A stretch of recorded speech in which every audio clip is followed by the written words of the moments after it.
Good morning. ప్రభువైన యేసుక్రీస్తు వారి పరిశుద్ధ నామములో అందరికీ శుభాలు. ఈరోజు మన అనుదిన ఆత్మీయ ఆహారంగా సామెతల గ్రంథం 24వ అధ్యాయం 17-18 వచనాలు ధ్యానించుకుందాం. నీ శత్రువు పడినప్పుడు సంతోషింపకము, వాడు తొట్టున్నప్పుడు నీవు మనసున ఉల్లసింపకము. యెహోవాది చూచి అసహ్యించుకొని వాని మీద నుండి తన కోపము త్రిప్పుకొనునేమో. దేవునికి ఇష్టం లేనిది ఏంటంటే ఎదటి వాడు బాధల్లో ఉన్నప్పుడు వాడి బాధను చూసి సంతోషించేవాడికి దేవునికి అసహ్యం అట. దేవుడు లిటరలీ హేట్స్. ఆయన దేవుడు అసహ్యించుకునేది ఏదైనా ఉన్నదంటే పక్కనోడు ఆపదను చూసి ఎవడైతే సంతోషిస్తాడో వాడిని చూసి దేవుడు అసహ్యించుకుంటాడు. ఆ వ్యక్తి మనకి బాధ కలిగించే వ్యక్తి అవ్వచ్చు, ఆ వ్యక్తి మనకి భయంకరమైన శత్రువు అవ్వచ్చు. కానీ ఆ వ్యక్తి తన కుటుంబానికి కానీ హాని కలిగినప్పుడు, బాధల్లో ఉన్నప్పుడు వాడికి బలి అయిందిలే అని చెప్పేసి మనం కొంచెం చనువుగా లేక కొంచెం ఆనందంతో వాడి బాధను చూసి ఆనందించి మనం తప్పుగా మాట్లాడేది వెరీ వెరీ వెరీ డేంజరస్. ఒకవేళ అటువంటిది ఏమన్నా మనలో ఉంటే వెంటనే తీసేసుకోవాలి. తీసుకోకపోతే ఏంటి, అటువంటిది మనలో ఇంకా కంటిన్యూ చేస్తే ఏంటంటే వాడికి ఎటువంటి నష్టం వచ్చిందో అదే నష్టం మనకు కూడా దేవుడే కలుగు చేస్తాడని వాక్యం చెప్తుంది. ఒక ఎగ్జాంపుల్ చెప్తాను. ఇశ్రాయేలీలకి కజిన్స్ ఎవరంటే ఎదోమీలు, సహోదరులు. అయితే ఎదోమీలకి ఇశ్రాయేలీలకి వారి యొక్క 4 fathers నుంచి కూడా పితరుల నుండి వారి మధ్య గొడవ వల్ల ఆ ఎడబాటు ఉండిపోయింది. ఎప్పుడైతే ఇశ్రాయేలుకి ఆపద వచ్చిందో వాళ్ళ యొక్క సహోదరులైనటువంటి ఎదోమీలు పండగ చేసుకున్నారు.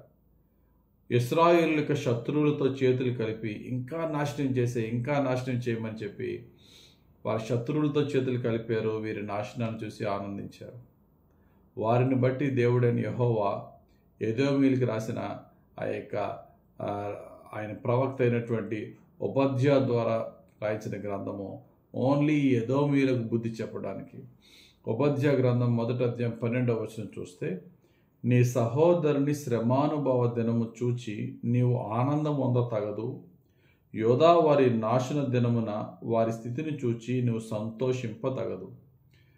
వారి యొక్క పడిపోయిన స్థితిని చూచి, వారిని శత్రువులు కూల్చివేసిన స్థితిని చూచి నువ్వు సంతోషింపతగదు, కానీ నువ్వు సంతోషించావు. వారి శత్రువులకు సహకారివయ్యావు, వారిని బాధపరిచావు. కాబట్టి దేవుడు ఇస్తున్న తీర్పు ఏంటంటే 15వ వచనంలో, అదే ఉపధ్యా గ్రంథం 1వ అధ్యాయం 15వ వచనం, యెహోవా దినము అన్యజనులందరి మీదకి వచ్చుచున్నది. అప్పుడు నీవు చేసినట్టే నీకును చేయబడును, నీవు చేసినదే నీ నెత్తి మీదకి వచ్చును. ఈరోజు నువ్వేం ఆనందించావు, ఈరోజు నువ్వు ఏ విధంగా నీ సోదరులైనటువంటి ఇశ్రాయేలుకి వ్యతిరేకులతో చేతులు కలిపి వారికి హాని చేసావో నీకు అదే ట్రీట్మెంట్. నువ్వు ఏ కొలతతో కొలుస్తావు అదే కొలతతో కొలవబడతావు అనే వాక్య ప్రకారంగా నీకు అదే అవమానం. ఒక రకంగా చెప్పాలి, అంతకంటే ఎక్కువ అవమానం వస్తుంది. దేవుడు ఎదోమీలను అసలు మొత్తానికి స్వీప్ అవుట్ చేసి పాడేశాడు. ఇశ్రాయేల్ కష్టం వచ్చింది, దేవుడు కొట్టాడు, కానీ పైకి లేపాడు. ఎదోమీలు అడ్రస్ లేకుండా పోయారు, ఎందుకంటే వాళ్ళ సహోదరుల యొక్క స్థితిని చూసి ఆనందించినందుకు. ఒకవేళ మన జీవితంలో అటువంటివి ఉంటున్నాయా? ప్రభా, నా శత్రువు నాకు హాని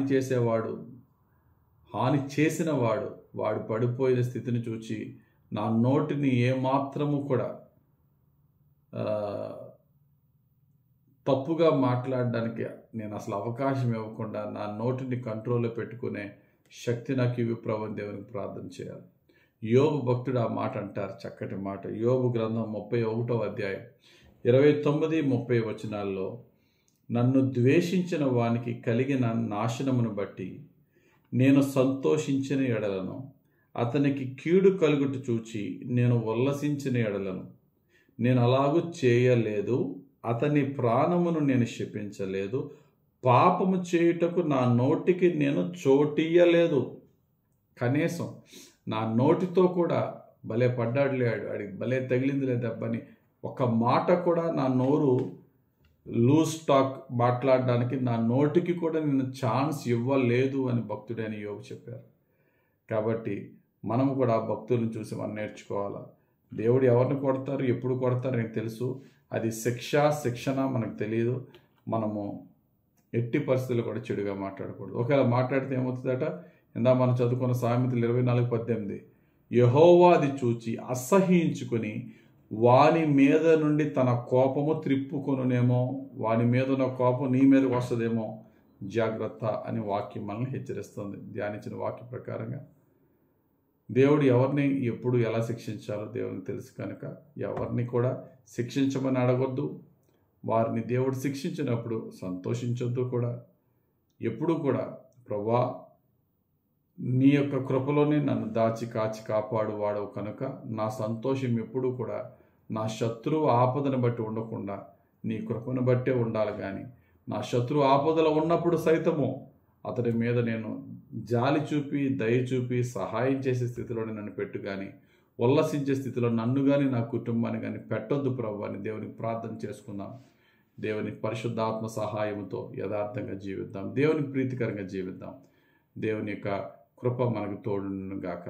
ఆమేన్. పరిశుద్ధుడా, ప్రేమ కలిగిన తండ్రి, ఈ దినమునకు మీరు ఇచ్చిన వాక్య ప్రకారం శత్రువు యొక్క నాశనాన్ని చూసి మేము ఉల్లసించకుండా అతని దీన స్థితి చూసి అతనికి సహాయం చేసే స్థితిలో వారిపై దయ చూపే స్థితిలోనే మమ్మల్ని ఎప్పుడు పెట్టమని యేసయ్య నీకే ప్రీతికరంగా మేము ఎల్లప్పుడూ జీవించే భాగ్యం మాకు దయచేయమని, మమ్మను మా కుటుంబాన్ని సరిచేసి బాగు చేసి దీవించమని యేసయ్య పుణ్యనామంలో ప్రార్థించి వేడుకొంచున్నాము పరమ తండ్రి. ఆమేన్. తండ్రి యొక్కయు కుమారుని యొక్కయు పరిశుద్ధాత్మ దేవుని అభిషేకం హెచ్చుగా మనపై దిగి వచ్చి మనల్ని నడిపించి దీవించును గాక. ఆమేన్. ఆమేన్. ఆమేన్. God bless you. Have a very blessed day.